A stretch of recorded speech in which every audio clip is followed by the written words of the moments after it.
예수 그리스도의 은혜가 복길교회 교우님들에게 충만히 임하시기를 바랍니다. 오늘의 본문 마태복음 7장 7절에서 12절은 예수님께서 기도에 관해 가르쳐 주신 내용입니다. 마태복음 6장 5절부터 15절에서도 예수님께서는 기도에 관해서 가르쳐 주십니다. 이 마태복음 6장과 마태복음 7장 오늘의 본문 두 본문을 읽다 보면 예수님께서 기도하시면서 공통적으로 말씀하시는 것이 있습니다. 두 본문 모두 하나님을 우리의 아버지라고 소개하고 계신다는 겁니다. 6장 9절에 보면 예수님은 하늘에 계신 우리 아버지여 라는 말로 기도를 시작하십니다. 또 오늘의 본문 11절은 너희 아버지께서 좋은 것을 주신다라고 말씀하십니다. 우리의 기도는 단순한 종교 행위가 아니라는 겁니다. 남들에게 잘 보이기 위한 것도 아니라고 말씀하시는 겁니다. 기도는 어버이 되시는 하나님과의 대화입니다. 장을 보러 마트를 가면 어린 아이들이 부모님께 무엇인가를 사달라고 떼를 쓰는 모습을 보곤 합니다. 어린아이는 엄마 아빠가 옆에 있으니까 떼를 쓰는 거예요. 어린아이는 보잘것없는 요구라 하더라도 부모님이 앞에 보이니까 부모님에게 요구하고 있는 겁니다. 과자를 사달라고도 하고 때로는 장난감을 사달라고 조르기도 합니다. 놀아달라고 떼를 쓰기도 하죠. 조금 나이가 들면 학교 성적을 가지고 부모님과 이야기를 합니다. 더 나이가 들면 어쩌면 여러분들 자녀들은 세상의 이야기를 부모님과 나눌지도 모르겠습니다. 정치 이야기도 하고 경제 이야기도 하고 직장 이야기도 나누겠지요. 크든 작든 어떤 이야기라도 자녀는 부모님과 대화할 수 있습니다. 우리도 마찬가지입니다. 기도하는 우리는 하늘에 계신 우리 아버지께 나의 삶의 모든 이야기를 말할 수 있어야만 합니다. 하나님은 내가 기도하는 내용이 하찮다고 귀를 닫으시는 분이 아닙니다.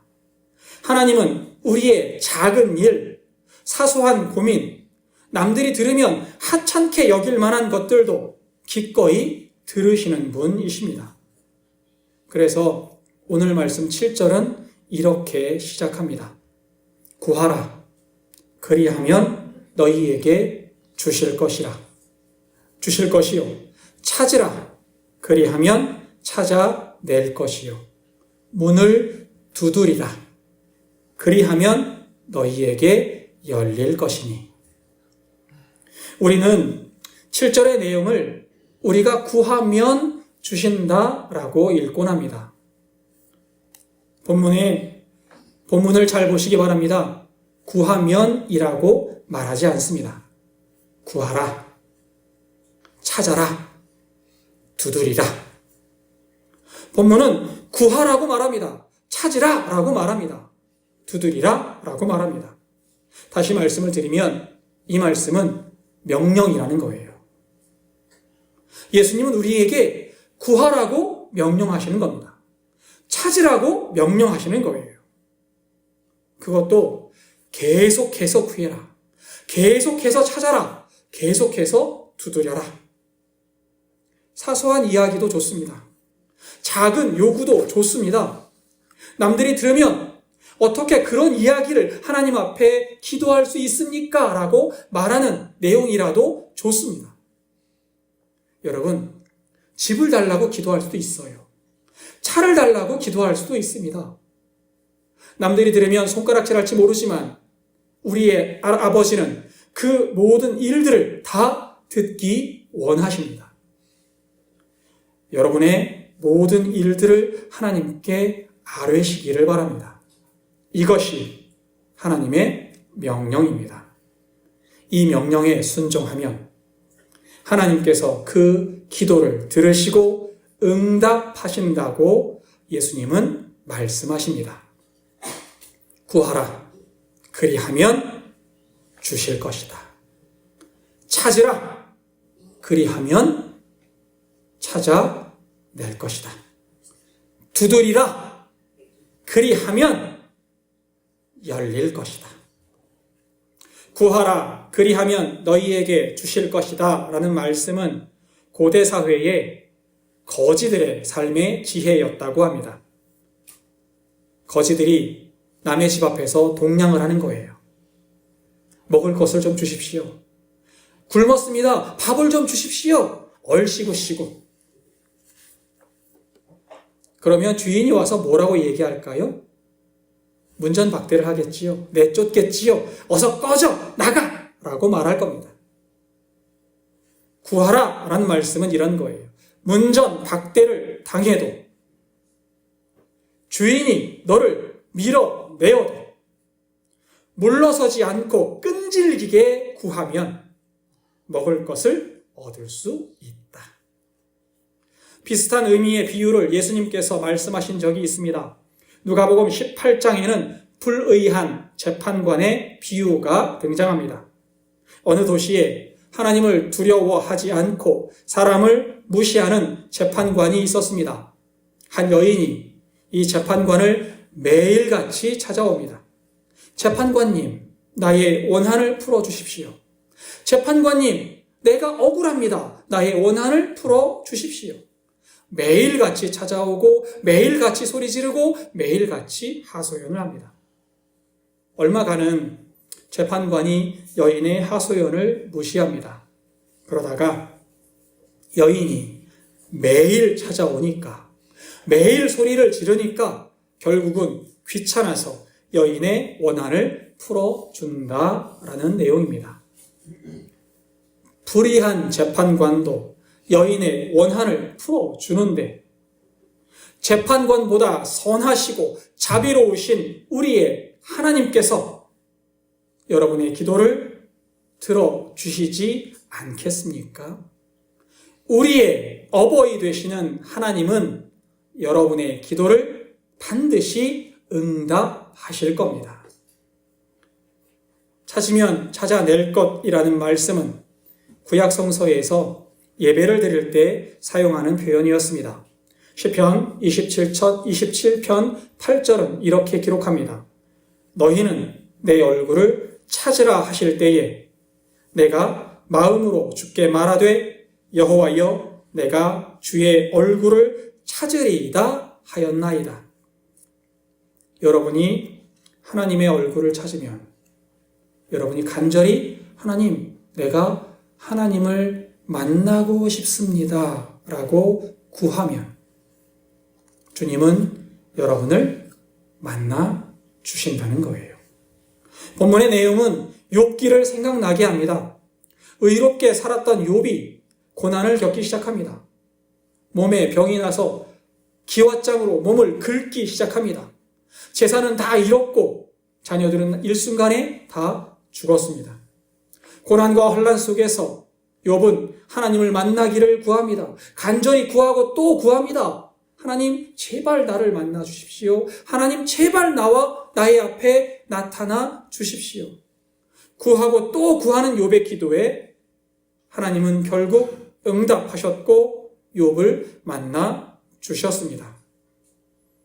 환난 중에 욥을 만나 주신 하나님으로 말미암아 욥은 위로를 받을 수 있었고 모든 상처가 치유받을 수 있었습니다.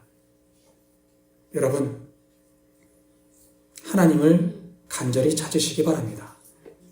하나님을 찾고 또 찾으면, 하나님을 만나기를 구하고 또 구하면 하나님은 여러분을 만나 주실 겁니다.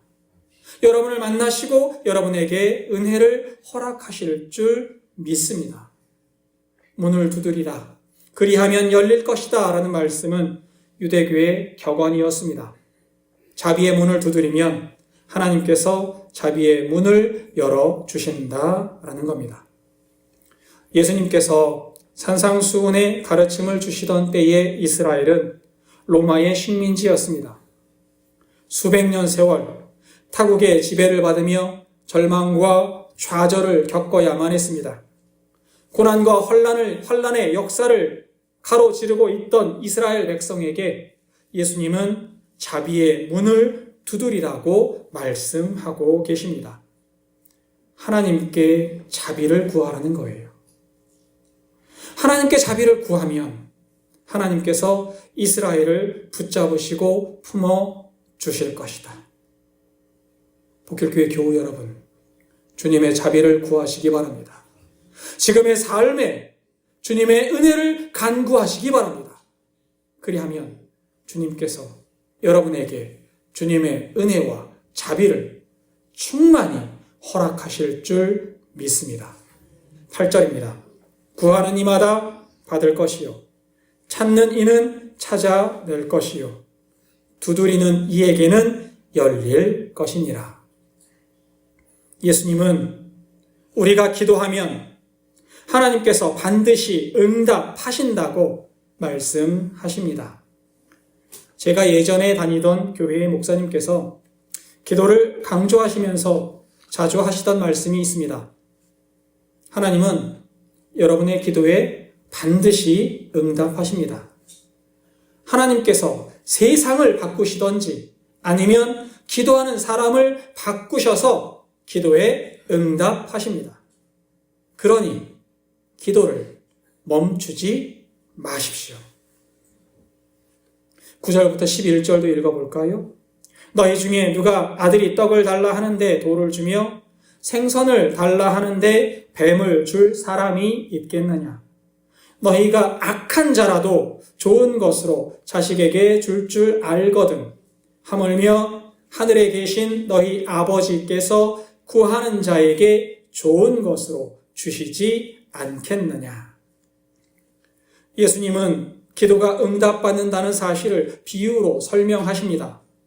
우리 중에 누구도 자녀가 떡을 달라고 하는데 돌을 줄 사람은 없습니다. 생선을 달라고 하는데 뱀을 줄 사람도 없겠지요. 여러분 중 누구나 자녀에게 좋은 것을 주고 싶어 하십니다. 많은 분들이 저에게 이런 말씀을 하곤 하십니다.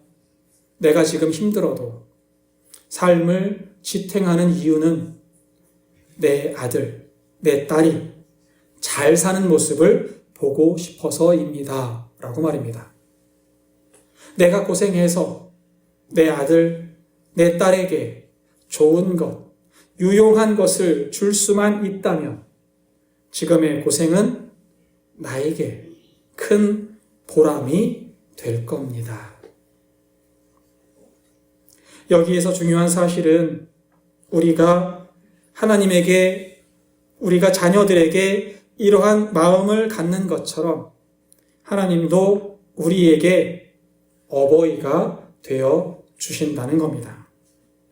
하늘에 계신 우리 아버지. 예수님께서 그리시는 하나님의 모습입니다. 아버지께서 여러분의 기도를 들으십니다.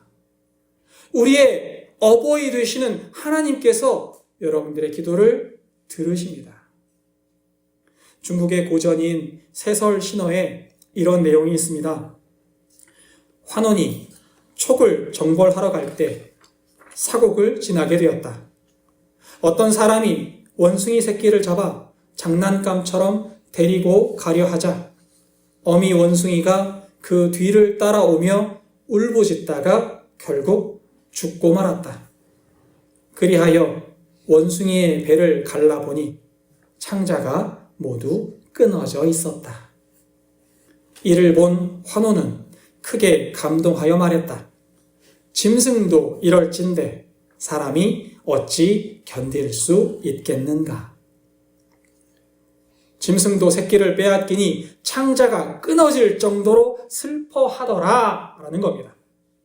중국의 다른 고전 태평어람은 이 고사를 단장지혜라고 표현합니다. 창자가 끊어질 만큼의 고통스러운 사랑이라는 뜻이에요. 우리의 부모님들의 사랑은 이러한 사랑이라는 거지요. 짐승도 이럴진데, 사람도 이럴진데, 우리의 어버이 되신 하나님은 어떻겠습니까? 우리의 어버이이신 하나님은 여러분에게 좋은 것을 주시고 유용한 것을 주시기 원하십니다. 여기에서 의문을 품는 사람이 있을지도 모르겠습니다. 나는 기도해도 아무 소용이 없던데요. 하나님은 내 기도에 응답해 주시지 않던데요. 라고 말하는 분들도 있을 것 같습니다. 기도 응답은 내가 바라는 대로 이루어지는 것을 말하지 않습니다. 본문에서 좋은 것이라고 번역된 헬라어는 아가타라고 합니다. 선한 것, 착한 것이라는 말이에요. 고대 사회에서 선하다라는 말은 오늘날 우리가 말하는 것처럼 착하다, 마음이 여리다라는 것을 의미하지 않습니다. 누군가가 내가 말하는 것을 다 들어주는 것, 그것을 선하다라고 말하지 않는다는 거예요. 고대 사회에서 선하다라는 것은 유용한 것 또는 실용적인 것, 삶에 잘 사용되어지는 것, 그런 것들을 유용한 것, 선한 것이라고 말합니다. 그러니까 하나님은 내가 바라는 대로 응답해 주시는 것이 아니라 나에게 가장 좋은 것, 나에게 가장 유용한 것을 주시는 분이라는 겁니다. 여름이 다가오지요. 요즘에는 가정마다 에어컨이 있지만 예전에는 주로 선풍기로 여름을 나곤 했습니다. 여러분 기억을 되짚어 보시면 어린아이가 있는 집에는 선풍기를 그냥 사용하지 않았어요. 혹시 기억하십니까? 선풍기의 앞에 망을 씌워서 사용하곤 했습니다. 어린아이가 돌아가는 선풍기 날개에 손을 넣지 못하도록 망을 씌워서 사용했던 겁니다. 어린아이는 선풍기 날개가 돌아가는 모습을 보면서 그것을 만지고 싶어 하지요. 하지만 어른들은 망을 씌워서 선풍기 날개를 만지지 못하게 합니다. 왜 그렇습니까? 우리의 어린아이들을 사랑하니까요. 아이가 다칠 것을 염려하니까 아이가 원하는 것을 들어주지 않는 거예요. 아이가 원하는 모든 일이 아이들에게 좋은 것만은 아니라는 겁니다. 마찬가지로 우리가 원한다고 우리 모두에게 유익하지만은 않습니다. 그래서 때로 하나님은 기도하는 우리를 향해 안 된다라고 응답하시는 겁니다. 안 된다, 아니다 라는 응답도 하나님의 사랑의 응답이라는 거죠. 우리 어버이 되시는 하나님은 내가 바라는 것이 아니라 나에게 가장 선한 것, 가장 유용한 것을 주심으로 기도에 응답하시는 분이심을 믿으시기 바랍니다. 12절입니다.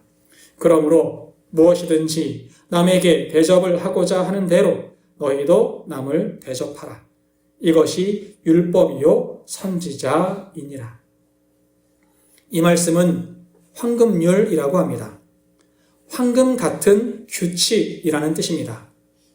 황금률의 가르침 모두가 귀하지만 그 중에 우리는 그러므로라는 접속사를 유심히 살펴봐야만 합니다. 그러므로는 앞의 내용과 뒤의 내용이 인과관계가 있다는 사실을 나타냅니다. 하나님께서 우리의 어버이가 되십니다. 어버이 되시는 하나님께서 우리에게 선한 것, 좋은 것을 주십니다. 그러므로 나도 남에게 선한 행동을 하여야 한다라고 가르쳐 주시는 거예요. 중요한 점은 하나님께서 우리에게 은혜를 주시는 어버이가 되신다는 겁니다. 어버이이신 하나님께서 선한 것, 유용한 것을 주시니 또 주실 것이니 타인에게 받고 싶어 하던 것을 내가 타인에게 줄 수 있어야 한다라는 거죠. 미국인이면서 한국에 선교사로 와서 전주에 예수병원을 설립하고 36년간 한국의 슈바이처로 불렸던 의사 설대위 박사님의 책에 강정자라는 여인의 이야기가 나옵니다. 어느 날 어깨에 생긴 악성 종양으로 고통받던 강정자라는 여인이 설대위 박사님을 찾아옵니다. 너무나 고통스러워서 삶을 포기하려던 순간 설대위 박사님을 만났고 박사님의 수술로 종양을 깨끗하게 제거할 수 있었다고 합니다. 이 수술을 계기로 여인은 예수님을 믿기 시작했습니다.